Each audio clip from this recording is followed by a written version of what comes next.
Pour ce troisième épisode de Macaï TV, je suis avec toi, Léa, enchantée. En santé. Alors, ta présence ici va peut-être surprendre quelques personnes parce qu'il y a pas mal de monde ici qui sait que je suis militante chez Eros. Et là, toi, tu es ce que moi je qualifie d'homme transféminin, c'est-à-dire que tu es biologiquement un homme Hmm. qui s'inscrit dans une démarche pour essayer de devenir une femme, d'y ressembler, etc. Alors du coup, je préfère faire un disclaimer tout de suite. Oui, Léa était au courant de qui j'étais avant d'accepter cette interview, qui rend ta démarche en fait encore plus courageuse, parce que c'est vrai qu'on est un peu vu comme des bêtes noires chez Eros, comme Voldemort et les Mange-Morts. Pour la communauté trans et LGBT, je trouve ça courageux et intelligent de ta part d'accepter de t'inscrire dans une discussion avec moi. Pas de problème. Euh, D'autant plus que tu ne te réduis pas à ta transidentité parce que tu es un citoyen français comme les autres. Et du Hmm. coup, à partir de là, ta parole, tes idées m'intéressent et intéressent Merci. certainement beaucoup de monde. Merci beaucoup. C'est normal, je suis là pour le débat, donc il n'y a pas de problème. Et je ne vois pas du tout le collectif Eros comme des ennemis. Je trouve que ce que vous faites est courageux, de militer contre l'idéologie woke. Et on a beaucoup besoin dans le débat public, même malgré, en effet, comme tu as dit, nos désaccords. Moi, je suis pour la liberté, je suis pour le débat. Ouais. Je suis pour les essences d'idées. Voilà, après, d'un côté, tant mieux qu'on ait des désaccords. Voilà, c'est comme ça, c'est la vie. Voilà, et c'est toujours bien d'échanger. Parce que nous sommes tous citoyens français, nous avons tous un combat pour la France, malgré nos différences. Puis c'est à ça qu'on reconnaît une démocratie peut-être aussi, c'est la possibilité de penser différemment les uns les autres et de pouvoir échanger quand même. C'est ça, Et tout simplement. ouais. Donc du coup, Léa, est-ce que tu accepterais de partager avec moi, avec les gens qui verront cette vidéo, ton parcours Oui. militant et politique? Bien sûr, évidemment. Tout d'abord, j'ai commencé, c'est les Républicains. Alors, personne n'est parfait, je sais. Ils étaient, c'est les Républicains parce que c'était plus pour des raisons familiales, sociologiques, parce que mes parents avaient voté en 2007 pour Nicolas Sarkozy.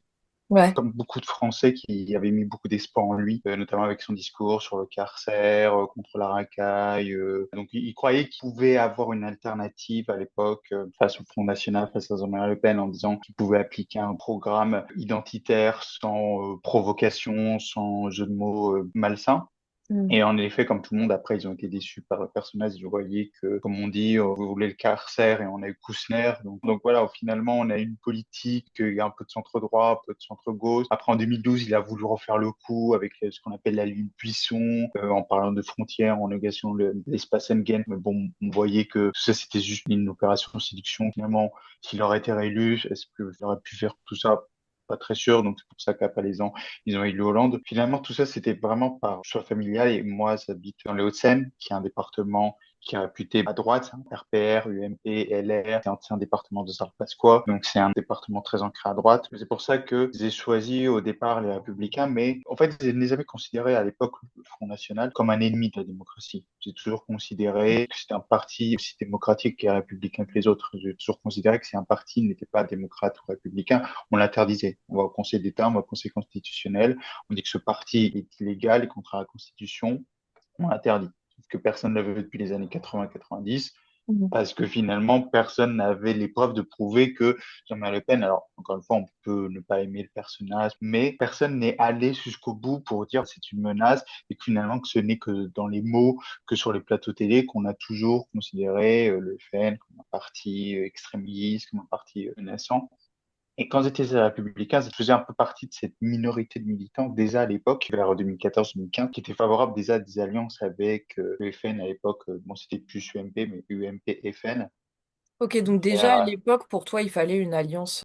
à l'époque, on ne disait pas Union des droites parce qu'à l'époque, ce n'était pas un mot très employé. On parlait plus d'alliance. Et Ouais. encore, quand ils étaient là, soit ils devaient se taire, soit on les menaçait de présenter des candidats contre eux, de les sanctionner, voire même de les dégager des partis. Après, il y a eu l'histoire des primaires en 2016. Et moi, à titre personnel, je trouvais que l'histoire des primaires était contraire aux valeurs gaullistes, parce que moi, je trouvais que les primaires étaient plus importées du système américain que de présenter un candidat, un homme, un chef de parti qui rencontre un peuple, la rencontre d'un homme ou d'une femme d'un peuple, tel que vous l'imaginez le général de Gaulle, l'élection présidentielle, et du fait aussi que parmi les primaires, les candidats à la primaire 2016, il n'y a aucun qui me convenait. vraiment à titre personnel, à l'époque, il y avait Sarko, Juppé, Fillon. Il y avait vraiment quelques exceptions comme Henri Guénaud ou Jacques Millard ou Thierry Mariani, mais après, ils n'ont pas pu être candidats parce qu'ils avaient une ligne vraiment souverainiste, gaulliste, et encore une fois, ils étaient minoritaires. Soit ils devaient se ranger derrière un candidat pour faire la possède surprise en disant, ouh, vous voyez, on est de droite, on est patriotes, souverainistes, et pas être mis en avant. Encore une fois, juste être mis derrière et sortir pour attirer l'électorat et FN. Donc après, j'ai un peu allé dans la sphère du camp souverainiste. J'ai regardé un peu autour de Nicolas Dupont-Aignan, mais à Ok. la fin, c'est vraiment vers Marine Le Pen que ma voix s'est portée parce que à l'époque, le Front National avait pour moi une identité, ce qu'il a toujours, de rassembler au-delà de la droite et de la gauche, tel que le RPF du général de Gaulle dans les années 50. C'était vraiment cette ligne de rassembler les Français. Le clivage droite-gauche, pour beaucoup de Français, c'est un plus grand saut. C'est-à-dire que finalement, la gauche a tellement déçu dans le côté social, dans le côté progressiste, et la droite a tellement déçu dans l'ordre, dans la défense de la nation, dans la défense des entreprises, que finalement, la plupart des Français se retrouvent perdus dans c'est quoi la droite, c'est quoi la gauche, qu'est-ce qui est extrême, qu'est-ce qui est centriste. Et au moins, au Front National, il y avait cette ligne de nous, on rassemble tout ce qui est patriote, tout ce qui aime la France, tout ce qui aime la patrie, tout ce qui aime dans sa culture, dans son identité, peu importe dans qui vous venez. Par exemple, Fabien Anselmal, maire d'Ayance, en Moselle, Ok. qui est un ancien du NPA, il y a quelques années, Thierry Mariani, qui était un ancien ministre de Sarkozy. Les deux n'étaient pas du tout faits pour s'entendre et être dans le même parti, et au final, ils sont aujourd'hui au Rassemblement national, parce que finalement, ce qui les a rassemblés, c'est l'amour de la France, tout simplement. Et donc, après, en 2019, j'ai adhéré au Rassemblement national parce que je voulais voir de l'intérieur, c'était quoi de ce parti, faire ma propre idée, voir dans des meetings, dans des réunions, dans des forums, c'était quoi les militants, de voir qu'en fait c'était des personnes comme les autres, c'était pas forcément des personnes violentes, extrêmes, racistes, xénophobes, qui voudraient envahir tel pays, détruire cette civilisation, ou que T'as pas sais-je. entendu le bruit des bottes pendant les meetings? Ah oui, les heures les moins éclairées à la bousille, je sais, tout ça. Et donc, je me suis permis de voir qui étaient ces gens-là. Et quand on dit une famille politique, c'est pas rien parce que j'ai rencontré des gens très aimables, des personnes qui sont devenues des amis, des proches, vraiment des très belles rencontres que j'ai pu faire. Et donc, je fais partie des militants actifs qui soutient nos candidats dans les Hauts-de-Seine. On a vraiment une très belle fédération. On participe aux élections, on soutient notre présidente. Alors là, au moment où on enregistre, c'est un jour un peu Compliqué. triste au moment où on enregistre cette émission. Donc, malgré la condamnation de Marine Le Pen, nous sommes quand même toujours déterminés à la soutenir. En fait, tout ça, ça me rend fier vraiment d'avoir adhéré à ce mouvement, de soutenir Marine Le Pen et Jordan Bardella pour les prochaines élections à venir. Et je Ça te regrette rien. motive d'autant plus, en fait. Ça te booste encore plus dans ton militantisme. Oui, parce que ça, c'est le rendu de la justice qui a prouvé encore une fois qu'il n'y a pas eu de corruption, il n'y a pas eu d'enrichissement personnel. Quand on regarde un peu cette affaire, c'est juste des assistants parlementaires qui sont reprochés de ne pas travailler pour le Parlement européen, mais pour un parti politique. Bon, on n'est pas dans un scandale à la Cahuzac, à la Balkany ou à la Sarkozy. Donc finalement, on en fait quasiment un procès stalinien. Parce que quand on voit que le Parlement européen fait ça, quand je rappelle qu'il y a eu des histoires de corruption par rapport du Qatar, que la vice-présidente du Parlement européen a été arrêtée de ses ailes, qu'on a retrouvé des billets de chefs qatariens comme sous son matelas. C'est quand même bien pire comme histoire. Voilà. Elle a même pas mis sous son compte en banque, c'est le matelas. Bah oui. Je trouve que ces affaires-là sont bien plus graves que des essais parlementaires qui ont juste travaillé. Tu constates une disproportion, en fait.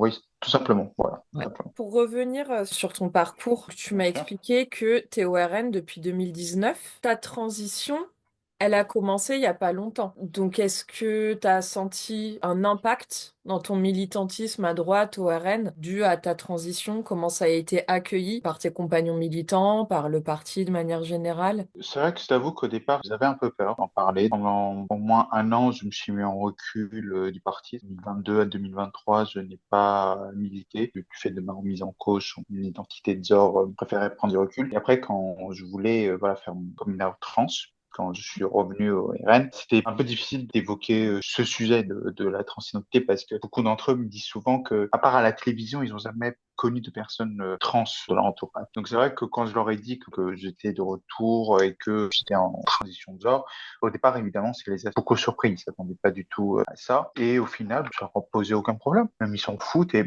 le fait de dire qu'ils s'en foutent, ça me rassure parce qu'au moins ils m'acceptent comme je suis, ils voient comme je suis, ils voient que ça n'a pas du tout affecté mon amour pour la France, mon patriotisme, mon envie de voir Marine Le Pen à l'Élysée, me soutiennent dans ma transition, ça me touche beaucoup. Et s'ils regardent travers cette vidéo, je voudrais les remercier encore une fois de leur soutien. Vraiment, ça prouve encore une fois que le RN accepte les personnes trans. Ils considèrent que c'est des sujets intimes, personnels, et que finalement, le parti politique n'a pas à se mêler des choix de personnes, comme l'orientation sexuelle ou les choix de carrière. T'es pas venu non plus en essayant d'imposer ou de jouer le prosélyte d'une idéologie. Tu me dis si je me trompe. Mais dans ton Ouais. discours, j'ai l'impression que t'es pas venu imposer ta façon de voir les choses dans ton militantisme. T'es resté avec tes valeurs, avec le combat du RN, ton Mhm. patriotisme, ton Mhm. amour de la France. Et du coup, ce que t'as avancé en déclarant ta transidentité, comme t'as dit, c'est quelque chose d'intime. C'est voilà, me concernant, il y a ça à savoir sur ce qui se passe en moi en ce moment, mais Mhm. ça n'est pas lié à mon militantisme. Oui, bien sûr, c'est ça, tout simplement. Moi, évidemment, quand je suis venu, j'aurais pas dit c'était moi. Je leur dis toujours, vous me connaissez en tant que quand on m'appelle Léa, si vous m'appelez des fois ou si vous me dites il comme pronom, il n'y a aucun problème là-dessus. Je comprends que pour mon entourage, pour ma famille, pour mes amis, ça met du temps, donc c'est normal que pour vous aussi, c'est tout à fait normal. Donc des fois, il me dit souvent, est-ce que tu veux que je te dise il, est-ce que tu veux que je te dise elle? Des fois, dans la conversation privée ou dans les tractages, le féminisme, le masculinisme, ça dépend de chaque personne. Voilà, on fait comme ça, et on s'en amuse, on passe toujours des bons moments. Après, il y en a certains, quand ils veulent me poser des questions, ils me disent toujours, par curiosité, je voudrais savoir pourquoi tu as fait ça, est-ce que tu te sens bien? Des fois, ils me disent même s'il y a un de nos militants qui t'embête ou qui a des propos déplacés sur les personnes trans, tu me le dis et voilà, on dira qu'il y a un militant chez nous qui est trans, donc un peu de respect, quoi.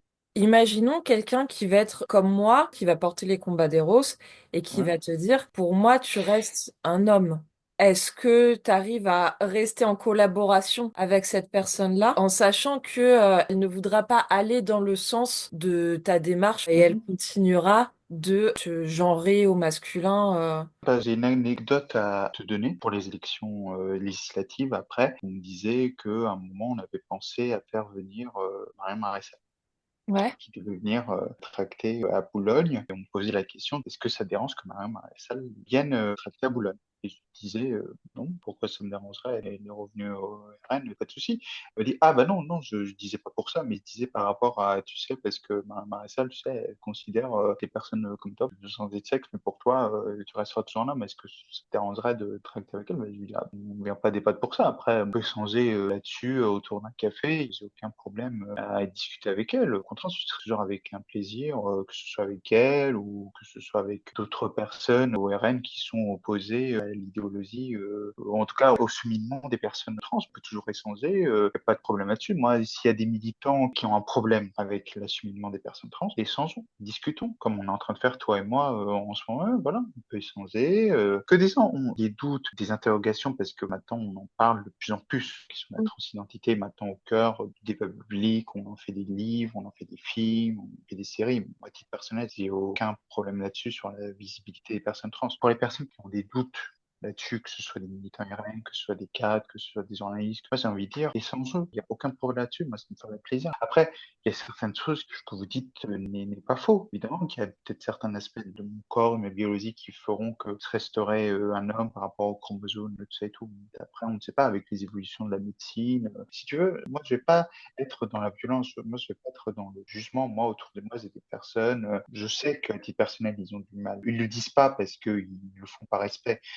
Je sais qu'ils ont du mal là-dessus par rapport à leurs croyances, par rapport à leur conservatisme. Et encore une fois, il ne faut pas croire que moi je suis sectaire, il ne faut pas qu'ils croient que je vais les juger. Encore une fois, je suis pour l'essence et le dialogue. C'est intéressant ce que tu dis parce que c'est quelque chose qu'on voit très peu dans la communauté LGBT qui englobe un petit peu tout et n'importe quoi aujourd'hui. Entends, toi, que membre de cette grande communauté où il y a tout, est-ce qu'on n'attendrait pas de toi que tu votes plutôt à gauche? Est-ce qu'on n'attendrait pas de toi que t'ailles jusqu'au bout du truc, que tu milites pour que les drag queens fassent des lectures dans les écoles, qu'on parle de la transidentité aux petits, Je ne leur ferai pas ce plaisir-là. En plus, je appartiens à une seule communauté, j'appartiens à la communauté nationale. C'est tout. Moi, je n'appartiens pas à la communauté LGBT. Encore une fois, je respecte les associations LGBT. Je n'ai rien contre ces gens-là. Je n'ai aucun problème.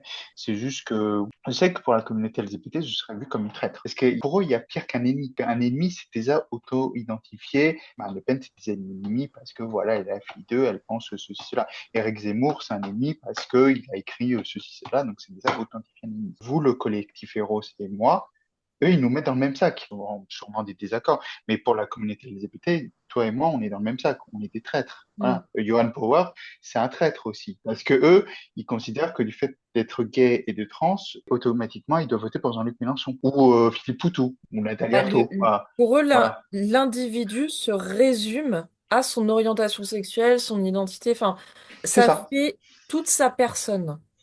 C'est ça. Et c'est ça tout le problème des mouvements LGBT comme des mouvements antiracistes. C'est que pour eux, la couleur de peau ou les préférences sexuelles résument un individu, font la force d'un individu. C'est tout. Sauf que je leur rappelle qu'il y a une étude du magazine Tétu qui est Mhm. sortie en 2022 pendant l'élection présidentielle qui a montré qu'une personne trans sur quatre a voté pour un candidat du camp national. Ça veut dire voter soit pour Marine Le Pen, soit pour Nicolas Dupont-Aignan ou soit pour Éric Zemmour. Et si tu calcules pour l'extrême gauche, c'est-à-dire si tu prends Nathalie Arthaud et Philippe Poutou, en tout cas la gauche anarchiste, révolutionnaire, qui est contre les institutions, qui appelle à la révolution, ils font, je crois, que 9%. En France, il y a plus de personnes trans qui votent plus pour un candidat de la droite nationale que pour la gauche anticapitaliste, révolutionnaire, de tutti quanti. Voilà. Mhm. Donc, c'est-à-dire que contrairement à ce qu'ils pensent, les personnes trans, quand ils votent comme moi, ils ne votent pas que pour la personne qui va leur donner plus ou moins de droits. Ils votent d'abord pour l'intérêt général, pour l'intérêt des Français, pour le pouvoir d'achat, pour sa souveraineté. Voilà. Moi, Mhm. dans mon quotidien, je pense avant tout à mon pouvoir d'achat, je pense à ma sécurité. Moi, j'ai envie que n'importe quel homme, comme n'importe quelle femme en France, quand ils sortent dans la rue, ils soient en sécurité. Il a envie, comme tu as dit, qu'il n'y ait pas des personnes drag queen dans les écoles, parce que tout simplement, les enfants n'ont pas à faire sur personne. Encore une fois, je n'ai rien contre les drag queens, c'est très, même très courageux ce qu'ils font, ce qu'elles font. La notion de la transidentité à l'école, ça, c'est un sujet très compliqué, très délicat, parce que, en effet, notamment ce que croit la communauté LGBT, que des petits garçons, des filles se posent des questions à l'école, au collège, sur les stéréotypes. Stéréotypes féminins, les stéréotypes masculins. Pourquoi un homme doit s'habiller en bleu, pourquoi une femme doit forcément s'habiller en rose, jouer à ballon, jouer à la poupée. Que des petits garçons, des petites filles se remettent en cause. À titre personnel, je trouve que c'est normal. Mais moi, ce que je ne veux pas, c'est que des mouvements LGBT viennent là-dessus et aillent pousser le curseur jusqu'au plus loin et de dire, voilà, il faut que tu ailles jusqu'au bout, il faut que tu remettes en cause ton identité sexuelle par rapport à ça. Juste parce que tu te dis pourquoi la petite fille, elle joue à la petite poupée, mais il faut que tu ailles encore plus loin là-dessus. Faut que tu te remettes en cause. Pourquoi être fille, ça existe? Pourquoi garçon, ça existe? Alors que quand ils sont petits, ils savent pas ce que c'est. Des gamins comme ça, tu peux pas leur expliquer c'est quoi la transidentité. Après, quand ils ont 16 ans, 17 ans, ça, c'est un autre débat. Avec l'accès aux réseaux sociaux, tout, je pense qu'ils savent ce que c'est. Quand tu vas au lycée, quand tu parles de transidentité, je pense qu'à la majorité, ils savent c'est quoi une personne trans. Mais sauf qu'au collège et au lycée, tu peux pas leur expliquer la notion d'identité de genre, de fluidité, Et puis, de est-ce que déconstruction. l'école est le lieu pour ça aussi? Quelque chose qui me tient à cœur, c'est de garder l'intime dans l'intime et de laisser les parents occuper leur rôle de parents. Et quand un enfant se pose des questions, déjà à mes yeux, c'est très sain de se poser des questions pour un enfant. Aucun problème à avoir des doutes, à se questionner. Et ça, après, c'est un dialogue à avoir avec ses parents. C'est pas à l'école de se substituer aux figures parentales dans l'éducation, la transmission de valeurs, aux enfants, tu vois? Oui, bien sûr, c'est tout simplement ça. Après, il faut pas mélanger l'idéologie woke avec la lutte contre l'homophobie parce que Oui. malheureusement, il faut le dire, tu te rappelles quand il y a eu la polémique, tu sais, sur les programmes scolaires liés à la sexualité, qui y a eu quelques mois qui a fait débat. Je trouve que le débat, pour moi, à titre personnel, a été mal posé parce que quand des gamins au collège se traitent de sales pédés entre eux, des fois, ils savent pas ce que ça veut dire pédé. C'est parce qu'ils l'ont entendu de leurs grands frères, qu'ils l'ont entendu dans leur milieu, dans des films, pour TikTok. Et sauf que quand on leur explique c'est quoi l'homophobie et en quoi il faut lutter, il faut pas confondre ça et l'idéologie woke, de dire juste, tu as dit sale pédé à ton camarade, on va te sanctionner pour ça parce que c'est une insulte, tu n'as pas le droit de dire ces mots-là, mais il faut pas aller parler d'idéologie woke, d'idéologie LGBT, voilà, juste de lutter contre l'homophobie, mais pas d'aller plus Mm. loin. Ouais, on se rejoint un petit peu là-dessus. Voilà. Et du coup, tu as déjà échangé quant à ton engagement politique avec des personnes transidentifiées de gauche où il n'y a jamais eu encore de débat Non, de cet ordre-là? non, non, j'ai jamais eu de débat là-dessus.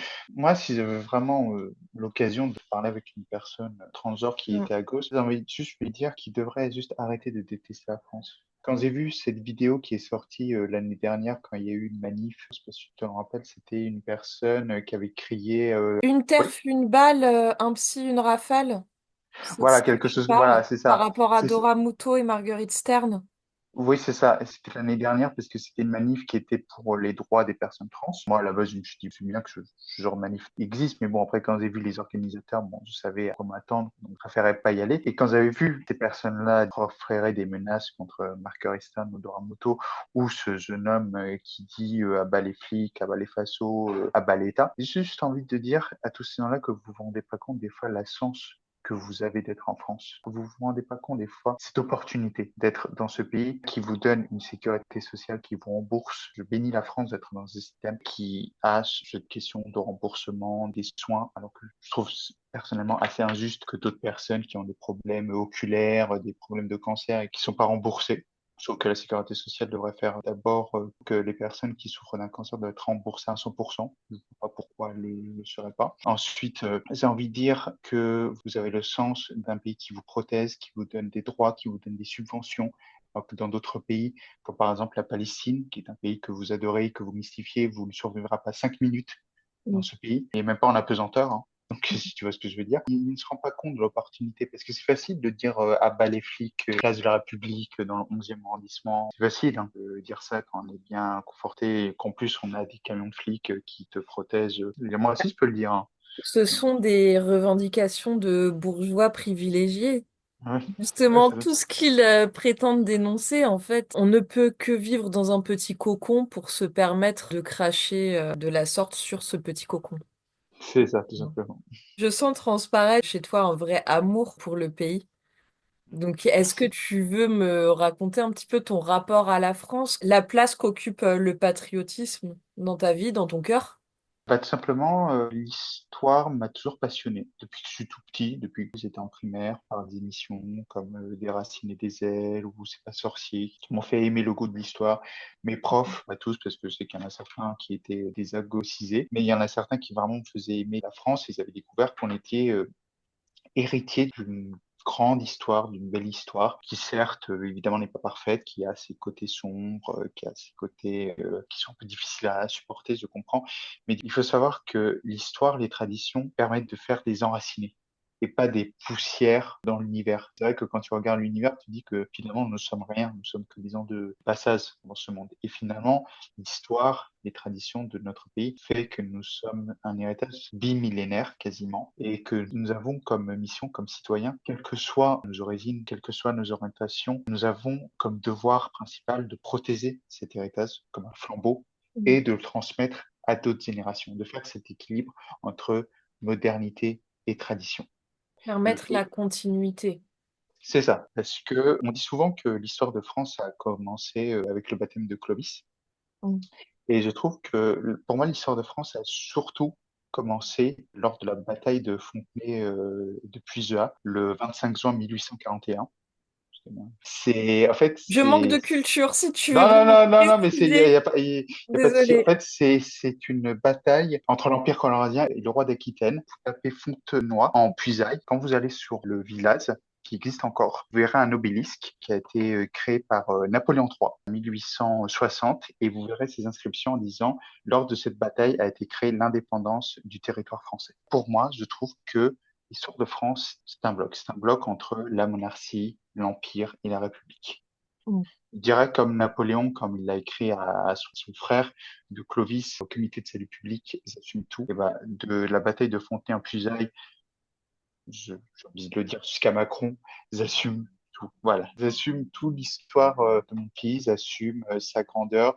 Après, je ne considère pas que la France soit une race. Je ne pense pas que la France soit une réalité biologique. Je trouve qu'elle a permis l'assimilation à la fois des Celtes, à la fois des Francs, à la fois des peuples nordiques qui se sont assimilés autour d'une religion, d'une langue. Je pense comme l'historien Jules Michelet, qui considère que la France est une création à la fois de l'Église et de la royauté. Et surtout, ce qui a permis cette transmission, c'est l'assimilation qui a été faite déjà à l'époque au niveau des Normands et des Francs et qui continua lors de la Troisième République, notamment par Jules Ferry, avec toutes les populations de la péninsule ibérique, de l'Europe de l'Est, pour donner cette histoire aux nouveaux Français. Cette assimilation, de faire cette distinction entre le privé et le public. L'assimilation, quand on se comprend, ce n'est pas renier ses origines, c'est juste de mettre sa culture d'origine dans le privé, mais dans le public, vous faites cette appartenance par la France, par son histoire.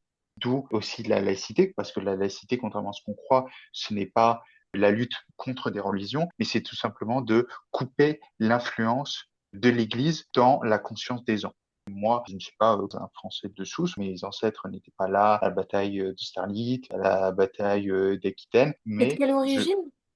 espagnol. Après, j'ai pas fait une étude de mon arbre généalogique. Je sais que c'est très à la mode, Hmm, mais peut-être qui sait avec les conquêtes napoléoniennes, peut-être que j'ai peut-être en tout un cas. soldat napoléonien qui est parmi mes ancêtres. Et donc, je sais que voilà, je ne suis pas un Français de souche, mais par la culture, par l'histoire, je sais que je suis un ancêtre de tous ces personnages, de Louis Hmm. XIV, de Napoléon, de Richelieu. Et c'est pour ça que la phrase concite souvent nos ancêtres les Gaulois, pour moi, et je vais peut-être en choquer plus d'un, mais c'est la phrase la plus antiraciste qui soit. Parce que ça permet de dire à n'importe qui d'où tu viens, même à une personne qui peut être d'origine maghrébine ou d'origine d'Afrique subsaharienne, t'es Gaulois, tu fais partie de cette histoire, on t'accepte comme tu es, t'as des différences comme tout le monde, mais tu fais partie de la communauté nationale et à toi de transmettre le flambeau à tes générations futures. En fait, ça conditionne la francaisité à un minimum de velléité pour se montrer à la hauteur, en fait, du pays qu'est la France, de ses valeurs, avoir envie de se les approprier, voire de contribuer à la beauté du pays pour ensuite les transmettre. C'est que c'est une démarche qui va dans les deux sens. Alors, ok, la France est accueillante, mais à la personne aussi de faire un pas vers la France et de lui rendre hommage, de lui faire honneur. Tout Mm. simplement, c'est ça.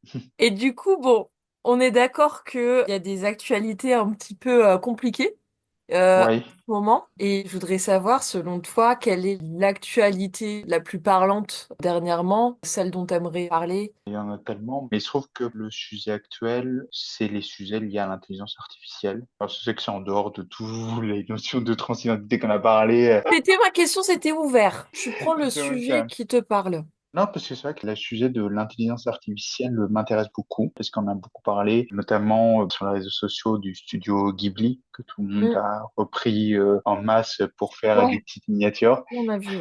Hayao Miyazaki, fondateur des studios Ghibli, qui a réagi en dénonçant toute cette pratique. Je reconnais qu'il y a certaines œuvres en intelligence artificielle qui ont bien fait, mais le problème, c'est que pour les auteurs en soi, c'est une attaque à leur création, surtout pour les créateurs des studios Ghibli qui mettent plusieurs mois, plusieurs années à faire des œuvres que tout le monde connaît, Princesse Mononoke, le Château Bulan, voilà, ces œuvres qui ont mis plusieurs mois à être mis en place, et de voir que l'intelligence artificielle, en quelques secondes, te fait des œuvres d'art. Je peux comprendre que ça peut désespérer plusieurs artistes, mais après, je trouve pas que l'intelligence artificielle soit une menace parce que c'est pas vraiment l'outil qui la menace en soi, mais c'est vraiment les utilisateurs. Ouais. Parce que je trouve que les débats qu'ils font, c'est un peu comme avec Internet et les réseaux sociaux. Ce genre de débat, on peut le remonter très loin aussi. On peut faire aussi la télé, ressortir des reportages des années 60, quand la télé est apparue dans les foyers, on disait que la télé allait détruire l'œuvre des cinéastes, des réalisateurs français. Bon, au final, c'était pas le cas. Parce que justement, je trouve qu'il y a eu un travail des entreprises et de l'État de dire, il y a ce sujet-là, comment on fait pour pas qu'il soit autodestructeur? Comment on fait pour qu'il soit un équilibre entre la création et la technologie, entre la modernité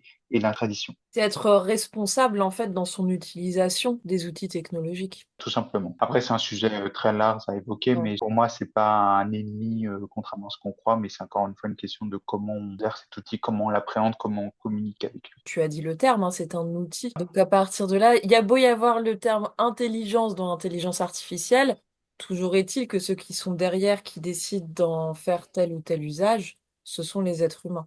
C'est ça, tout simplement. Et Voilà. j'avais prévu justement de te demander, selon toi, Dis-moi. quelle mesure était la plus urgente pour la France? Est-ce que c'est lié à l'intelligence artificielle ou tu penses à autre chose? Alors, pas du tout, rien à voir. Pour moi, je trouve qu'il faudra faire un référendum. pas référendum sur l'immigration parce que c'est que, évidemment, le Rassemblement national préconise un référendum sur l'immigration qui serait une de ses premières mesures si elle arrive au pouvoir, et évidemment, je le souhaite amplement. C'est pour moi de faire un référendum constitutionnel parce que je trouve que notre démocratie est quand même fatiguée et quand même malade. Il y a beaucoup de Français qui sont désespérés, ils n'y croient plus en rien et votent des fois par désespérance ou des fois par défaut, pour être honnête. Et je trouve que il faut un référendum, je dis pas pour passer à la sixième République, comme le veut une partie de la France insoumise, mais redonner à la cinquième République sa force. Faire un référendum constitutionnel, à la fois pour donner un arsenal juridique, en mettant le droit français au-dessus du droit européen, qui permettra de faire justement un référendum sur l'immigration, parce que maîtriser sa politique migratoire au cœur de la Commission européenne et de la Cour européenne des droits de l'homme, c'est pas possible, parce qu'on aura toujours des bâtons dans les roues. Rien que pour expulser un délinquant, tu as la Cour européenne des droits de l'homme qui te l'empêche, une seule personne. Hein. Pour le droit européen, une expulsion collective, ça commence à partir de deux personnes. C'est-à-dire que normalement, tu dis, quand tu veux expulser cinq personnes, bah, tu fais un dossier pour cinq personnes. Non, pour le droit européen, c'est un dossier, un dossier, un dossier, un dossier, un dossier. C'est fait exprès pour que ça coûte de l'argent, pour que ça fasse perdre du temps et que ça empêche les expulsions. Pourquoi certains OQTF sont présents en France et ne sont pas expulsés? C'est en partie à cause de ça. C'est à cause du problème des moyens de l'État et de sa souveraineté. Il faut donner un arsenal juridique, mettre le droit français au-dessus du droit européen et réformer le Conseil constitutionnel, que ce ne soit plus des politiciens, et Fabius, tous ces politicards qui décident qu'est-ce qui est constitutionnel ou pas, que ce soit vraiment des juges impartiaux. Un jour comme aujourd'hui, tu parles de juges impartiaux, c'est dur à entendre. C'est compliqué, mais je suis pas favorable à une Cour suprême à la française, un peu comme aux États-Unis. Aux États-Unis, c'est vraiment des juges impartiaux qui a la Cour suprême. Bon, après, en vérité, quand certains sont nommés par Trump, évidemment, on sait très bien qu'ils sont assez proches de Trump. S'ils auraient été nommés par Biden, Obama, c'est qu'ils sont assez proches de, pas dire le contraire. Mais en tout cas, de trouver des juges impartiaux qui passent en commission devant le Parlement et qui a une méthode théologique. Ça veut dire qui ne juge que par rapport à la Constitution de 1958, pas par rapport à la Cour européenne des droits de l'homme, à la Convention de Genève, à la Convention de ceci. Non, une méthode théologique, point barre. Et après, donner aux citoyens un arsenal juridique de faire le référendum d'initiative citoyenne, s'ils veulent un référendum sur l'immigration, s'ils le souhaitent, d'abroger une loi, de réformer la Constitution, de saisir le Conseil constitutionnel, de saisir l'ARCOM, parce qu'ils pensent qu'il y a des conflits d'intérêts ou qu'il y a un manque de pluralisme dans les médias, notamment dans le service public, hein, on va pas se mentir. Parce que je trouve que ce qui serait intéressant, c'est que ce ne serait pas les hommes politiques, mais que ce soit les citoyens qui saisissent l'ARCOM, pour dire que c'est vraiment les citoyens lambda qui décident de dire on veut que le service public soit il est privatisé, soit vous mettez de l'ordre dans le pluralisme et que vous invitez plus de personnes, par exemple, le collectif Heroes, Johan Power, dans les émissions du service public. Parce que voilà, on sait très bien que vous serez jamais invité sur France Inter, sur France 2, ou en tout cas, si on parle de vous, évidemment, on sait très bien que ce sera de manière très négative. Extrême droite, facho, nazi, forcément. Voilà, ou en tout cas, des personnes traîtres à cause LGBT. Et Donc vraiment, je trouve transphobe. et transphobe, évidemment. Eh, J'avais oublié, quand c'est vrai. même. Bah, tu diras pléonasme. Voilà. Voilà, je trouve que c'est les mesures qui sont à prendre avant de s'attaquer au reste, à l'immigration, à l'islamisation, redonner vraiment à la Cinquième République sa force, parce que c'était un peu ce que voulait le général de Gaulle, qui voulait donner la force de la monarchie à la République, à la fois par le suffrage, par le référendum, c'est-à-dire à la fois le chef de l'État qui puisse garantir la souveraineté, parce que je rappelle que c'est son rôle dans la Constitution, et donner au peuple français encore plus de pouvoir, bah, l'équivalent des citoyens suisses. Alors, je dis pas non plus faire comme en Suisse des référendums tous les 5 mois, parce que je pense qu'on n'a pas encore cette mentalité-là. Les Tu penses? Français, je C'est pense que pas une... Parce que tu parlais tout à l'heure du fait qu'il y ait une désinscription un petit peu du citoyen français dans la vie politique. Et tu penses que ça pourrait pas le stimuler un petit peu d'être davantage sollicité dans les choix ah oui, mais après, ça va mettre du temps. Par exemple, si on met le référendum au mois de mai, ça va pas être au mois de septembre que ça y est, les Français vont tous revenir aux urnes. Je pense qu'il y aura un temps Ouais. d'adaptation que les citoyens français vont se rendre compte de dire, ah, bah, on vit vraiment dans une république, dans une démocratie qui nous donne des droits, où le vote blanc est comptabilisé dans une élection où il y a des candidats qui ne me correspondent pas. Je vote blanc ou faire un référendum pour sanctionner un élu qui l'a pour X raison piqué dans la caisse. Je fais un référendum. Et ça, c'est pas le civique, hein, parce que je rappelle que l'État de Californie, en 2021, a fait un référendum pour sanctionner son gouverneur, qui est un gouverneur démocrate woke et compagnie. Bon, après, il n'a pas été sanctionné parce que ça reste l'État de Californie, mais au moins, l'État de Californie a ce droit constitutionnel que lorsque les Californiens jugent que leurs gouverneurs ou leurs élus ne sont pas à la hauteur, ils peuvent faire un référendum pour leur envoyer. C'est quelque Le- chose quand même, ouais. On en est loin. On en est loin, mais par évocation d'un élu, on dit souvent que c'est un truc bolchevique, d'extrême gauche, mais j'ai envie de dire que l'État de Californie le fait. Et je trouve pas que les habitants à Los Angeles soient des fans de Lénine ou de Staline, mais je trouve que c'est des réformes importantes à faire, de donner aux citoyens pour prendre conscience de leurs droits de citoyens, qu'ils prennent conscience qu'ils ont une utilité dans une démocratie. Justement, retrouver la démocratie, le pouvoir au peuple. J'ai C'est l'impression que ça, c'est à ça qu'on peut résumer la mesure que tu proposes, en voulant c'est ça. retrouver la souveraineté nationale et la sollicitation du peuple dans les décisions majeures sur le plan politique. C'est un retour à une démocratie beaucoup plus explicite et concrète, quoi. Tout simplement. De toute façon, ici, c'est un petit peu le principe. Enfin, Macaï TV, j'ai fait ça justement pour que tout type de citoyen puisse s'exprimer. Donc, tu prêches une convaincue. Mets ça en programme et je vote pour toi, là, du coup. Ah, Alors, je vais pas te garder trop longtemps encore, mais avec j'aimerais plaisir. finir avec deux choses, que tu nous trouves une nouvelle devise pour la France. Parce que moi, j'ai envie de t'imaginer demain présider la France. On se fait un délire, imaginons. Et si à Hmm. partir de cette devise que tu vas trouver, si tu peux faire passer un petit message à nos concitoyens. Je penserais à une citation de l'écrivain Sarpegui, qui disait l'ordre seul permet la liberté, le désordre est au service de la servitude. Très bien trouvé. Et je pense qu'il n'y a pas besoin d'expliquer plus que ça, sauf si tu as envie d'expliquer, mais je trouve ça Oh assez non, non, explicite. tout est dit dedans. Voilà. Je trouve que voilà, c'est un peu une devise qui correspond à la France que j'aimerais bien voir. Une France en ordre, donc libre. Mm. Voilà, c'est ça. Encore une fois, je suis d'accord. Bon, qu'est-ce que tu veux que je te dise? Et du coup, avant de nous quitter, est-ce que tu as un message à faire passer aux petites macailles qui regarderont cette vidéo?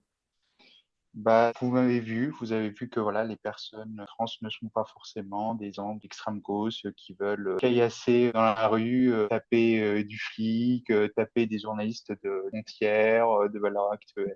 On les embrasse évidemment. Je peux être tout simplement patriote, aimer la France. Les personnes qui ont eu des doutes, qui ont été surpris, on a pu avoir un autre avis et tout simplement aimez-vous les uns les autres comme on dit dans la Bible. Voilà. Bah écoute, Léa, je te remercie beaucoup. Bah, merci à toi. Ça Merci. m'a fait trop plaisir. Est-ce qu'il y a autre chose que tu as envie d'aborder avant qu'on se quitte? Parce qu'autant en profiter. Non, ce fut vraiment un grand plaisir de te Ouais. découvrir, d'échanger avec toi et que les spectateurs me découvrent. Ce fut un grand plaisir. Trop bien. Ben, je te Voilà. dis à très vite, Léa. Je Très pense qu'on bien, va à rester en bientôt. contact. Avec grand plaisir. Et merci encore. Ciao. Merci.